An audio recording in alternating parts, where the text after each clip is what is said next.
આ તરફ અધિકારી રાજનો સૌથી મોટો બોલતો પુરાવો સામે આવ્યો છે। ભાજપના એક બાદ એક ધારાસભ્યો અધિકારીઓની સામે આવ્યા છે।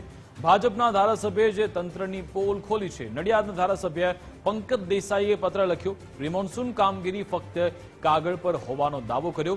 જેટકોની કામગીરીમાં ગંભીર બેદરકારીનો આરોપ તેમણે લગાવ્યો। વરસાદ બાદ અનેક જગ્યાએ ખાડા પડી ગયા છે તેવું પંકજ દેસાઈએ કહ્યું। ખાડા પૂરવાની કામગીરી કરવામાં નથી આવી રહી।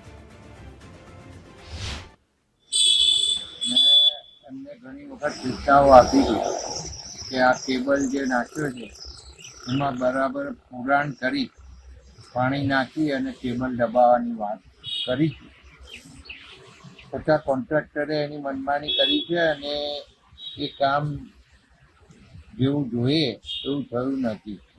અને અત્યારે જે વરસાદ પડ્યો એના કારણે માટી બેસી ગઈ, કેબલ બહાર આવી ગયા છે, ઘણી જગ્યાએ દેખાય છે અને લોકો અંદર પડે એવી સ્થિતિ ઊભી થઈ।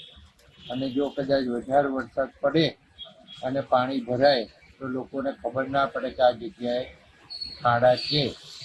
તો સત્વરે મેં ડીવીને પત્ર દ્વારા જાણ કરી છે, તો આ કામગીરી સત્વરે પૂર્ણ કરે એવી અપેક્ષા રાખું છું।